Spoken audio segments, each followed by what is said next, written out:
Hello friends, I'm Harish Demla from Accurate Fortune Astrology. दोस्तों आज हम बात करने जा रहे हैं टॉरस असेंडेंट में राहु की 5th हाउस की प्लेसमेंट के बारे में। आइए जान लेते हैं कि यदि किसी की पत्रिका में राहु देव वृषभ लगन के 5वें भाव में बैठ जाएं तो हमें किस तरह का फल दे सकते हैं।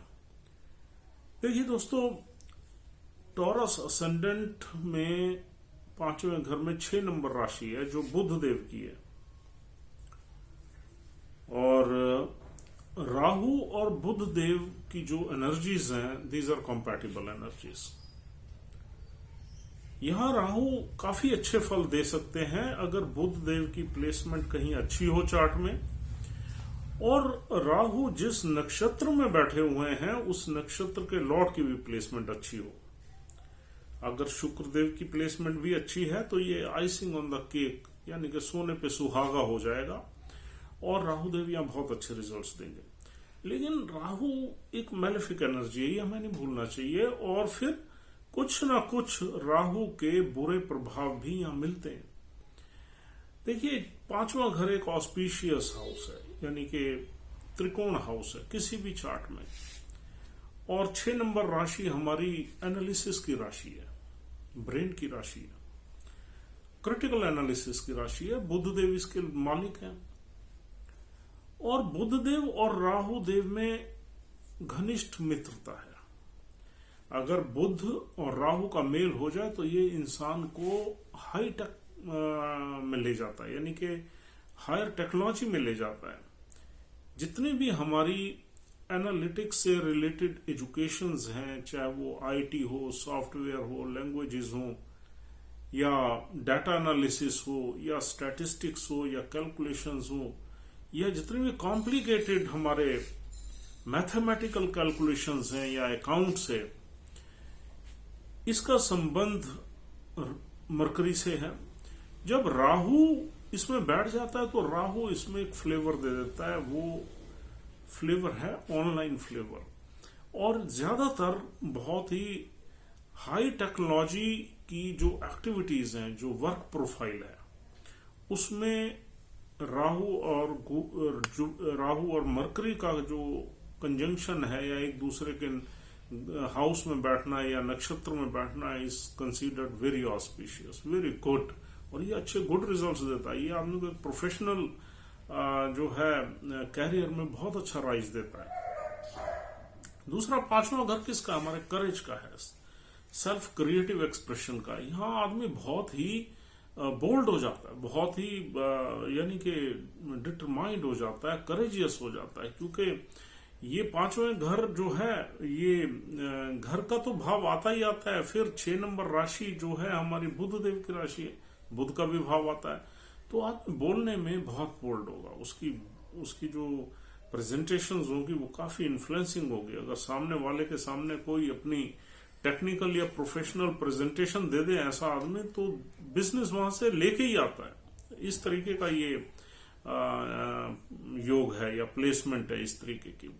और यहां पर अपने डाटास को बड़ी शार्पली, बड़ी क्लेवरली प्रेजेंट करना यहाँ नेटिव को ये राहु बैठा हुआ सिखा देता है, और यहाँ नेटिव बहुत ही कॉम्पिटेंट हो जाता है अपने प्रेजेंटेशंस को देने में, अपनी बात को करने में, कितना बात करनी है।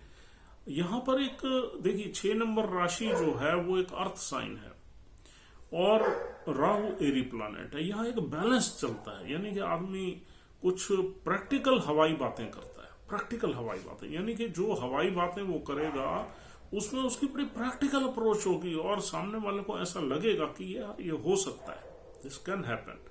तो इस तरीके से राहु यहाँ सामने के लोगों को इन्फ्लुएंस करके अपने क्रिएटिव सेल्फ एक्सप्रेशन से, बिजनेस एनालिसिस से, अपनी कम्युनिकेशन स्किल से इम्प्रेस करके और यहाँ पर बड़े गेन्स ले सकता है। और दोस्तों, 5 नंबर हाउस से, यानी कि 5वें घर से हम बच्चे देखते हैं, चाइल्ड बर्थ देखते हैं। तो चाइल्ड बर्थ के मामले में यह राहु थोड़ी तकलीफ देता है। कम से कम 4-5 महीने तक की प्रेगनेंसी में राहु का हमेशा रिस्क बना रहता है, और ये कहीं ना कहीं अबॉर्शन वगैरह के भी चांसेस बनवा देता है। 5 महीने बाद यहाँ से हम थोड़ा सा रिस्क जो है हमारा मिटिगेट हो जाता है या कम हो जाता है और हम आगे बढ़ जाते हैं। लेकिन यहाँ संतान उत्पत्ति जरूर होती है। हाँ, जब तक कोई यहाँ पर एडिशनल मैलेफिक इम्पैक्ट नहीं है, यानी कि शनि की दृष्टि नहीं है या नीच का शनि यहाँ जो है कहीं देख नहीं रहा।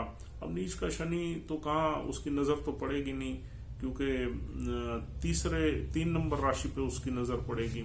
यानी कि और भी कोई मैलेफिक एनर्जी मार्स की या शनि की अगर यहाँ आ जाए तो हम ऐसा मान सकते हैं कि हमारा चाइल्ड बर्थ में प्रॉब्लम होगी।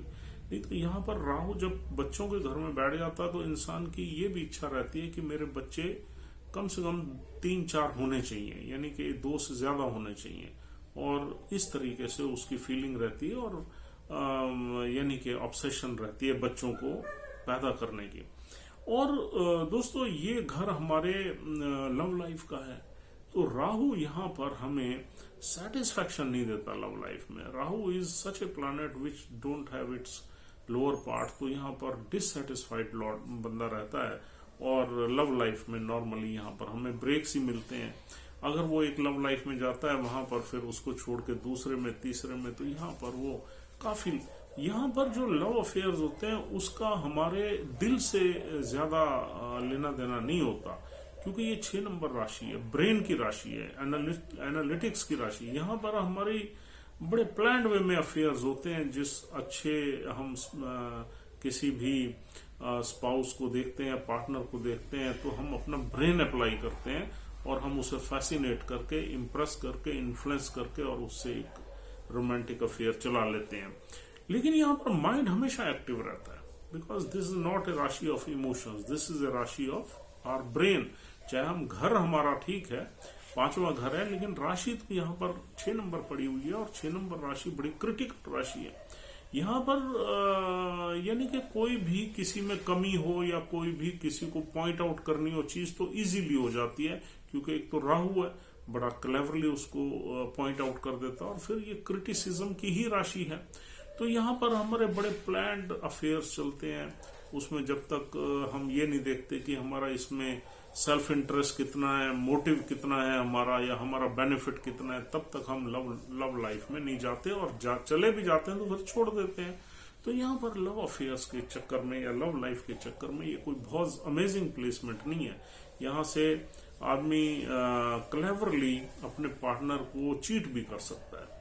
तो आगे हम देखते हैं, यहाँ से हम ग्रेजुएशन देखते हैं इस हाउस से, और ये 6 नंबर राशि इंटेलिजेंस की राशि है, और राहु एक बहुत ही इनस्टेबल प्लैनेट है, यानी कि फोकस या कंसंट्रेशन राहु का कहीं होता नहीं है पर्टिकुलरली। तो ग्रेजुएशन में हमें राहु थोड़ा सा यहाँ तंग करता है, यानी कि हम कहीं ना कहीं फोकस नहीं रहते, इधर उधर हमारा ध्यान रहता है, मिसचीफ्स वगैरह में हम ज्यादा लगे रहते हैं, और किसी भी तरह की शरारत या कुछ भी हम करेंगे, लेकिन हमारा स्टडीज में फोकस यहाँ कम रहेगा, और इसलिए हमारे या तो नंबर ज्यादा नहीं आते यहाँ पर, या फिर हमारी जो है या यानी कि कुछ कंपार्टमेंट्स, कुछ बैग्स वगैरह रह जाती हैं और वो डिले हो जाता है। लेकिन यहाँ राहु हमें शार्प बहुत बना देता है, हमारी बुद्धि को शार्प बहुत कर देता है, यानी कि हमारे ब्रेन में एक उसमें तेजी ला देता है और क्लेवरनेस ला देता है, और हम बड़े बड़े काम शॉर्टकट मेथड्स को अडॉप्ट करके कर लेते हैं, तो हम थोड़े ट्रिकी हो जाते हैं। तो इस तरह की जो क्वालिटीज हैं यहाँ बैठा हुआ राहु नेटिव को दे देता है। और दोस्तों, 5वां घर हमारे पास्ट लाइफ कर्मा के बेनिफिट्स का है, गुड डीड्स का है। तो यहाँ हम मिक्स्ड रिजल्ट्स देखते हैं। देखिए, यहाँ पर राहु एक मैलिफिक एनर्जी है, तो यहाँ कुछ पे बैक वगैरह का भी सीन बनता है किसी न किसी तरीके से। अब पे बैक किस में हो सकता है? हमारे बच्चे, यानी कि चाइल्ड बर्थ का हाउस है, बर्थ के बारे में हमने बात कर लिया। अब जब हमारे बच्चे बड़े होते हैं तो कहीं ना कहीं हमारी लाइफ भी चल रही होती है, तो यहाँ पर हमारे बच्चे थोड़े मिस्चीवियस रहेंगे, थोड़े उनको हैंडल करने में हमें तकलीफ होगी और वो इधर उधर रहेंगे।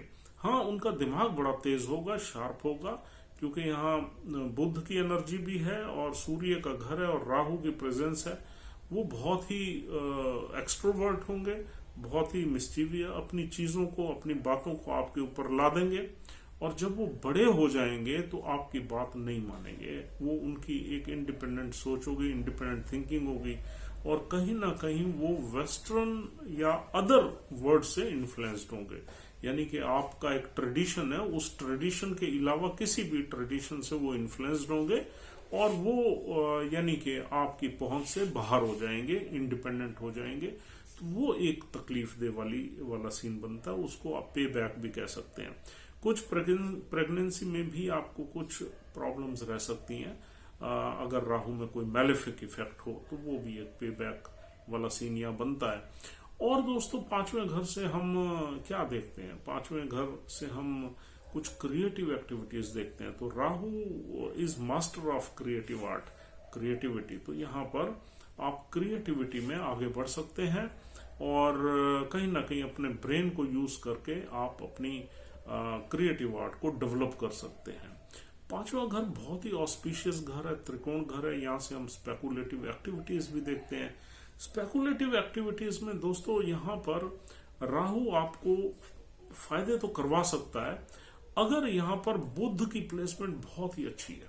अगर यहाँ का बुध उठ के वेल्थ के घर में आ गया, और अर्द्रा नक्षत्र में नहीं होना चाहिए, वेल्थ के घर में 3 नंबर राशि पड़ी हुई है, अगर बुध अर्द्रा नक्षत्र में बैठ गया तो यहाँ तो बर्बादी हो जाएगी। यानी कि आपके स्टॉक मार्केट से राहु आपको स्टॉक मार्केट में घुसाएगा और खिलाएगा, या किसी भी आप स्पेकुलेटिव एक्टिविटी में घुसेंगे और वहां अर्द्रा में अगर बुध है तो वहां पर बहुत बड़ा नुकसान हो जाएगा, क्योंकि अर्द्रा नक्षत्र है तो राहु का, लेकिन नक्षत्र बहुत खराब है, एक बर्बादी का नक्षत्र है, डिस्ट्रक्शन का नक्षत्र है।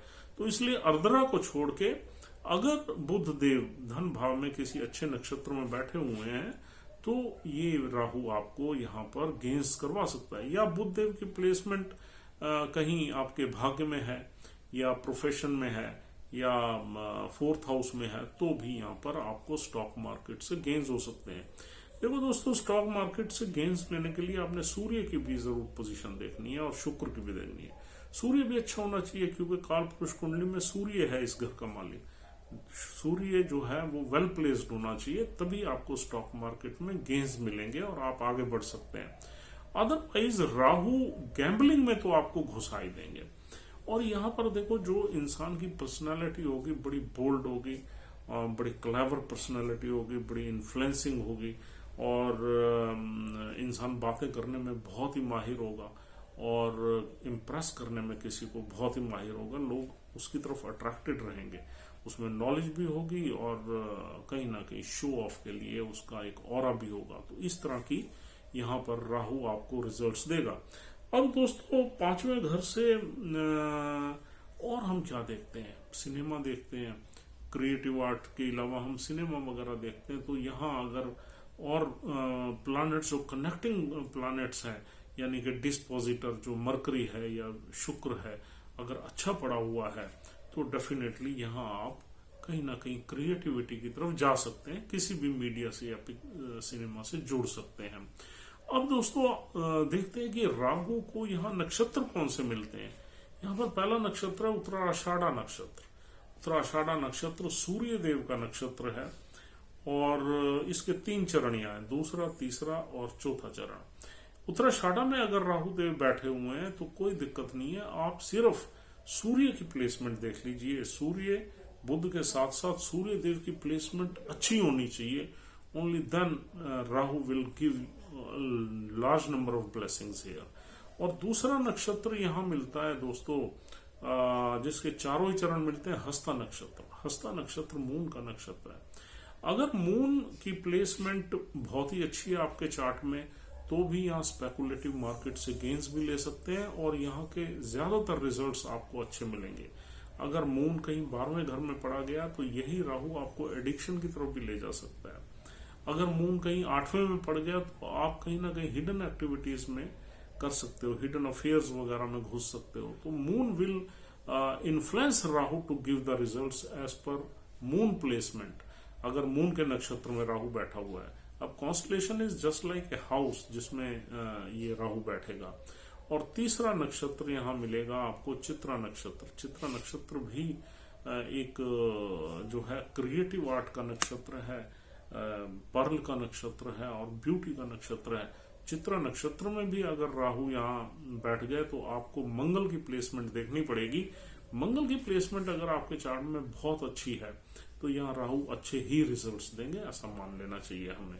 तो दोस्तों कुल मिला के यहाँ पर राहु आपको अच्छे ही रिजल्ट्स देंगे, ऐसा हमारा मानना है। और इसका बेसिक रीजन ये है कि ये बुध देव का घर है और बुध देव और राहु देव में अति मित्रता है। और अगर थोड़े बहुत यहाँ पर बुध देव थोड़ा गलत पड़ा हुआ है या नक्षत्र का लॉर्ड अच्छा पड़ा हुआ है तो आप ये समझिए आपको मिक्स्ड रिजल्ट्स यहाँ पर मिलेंगे।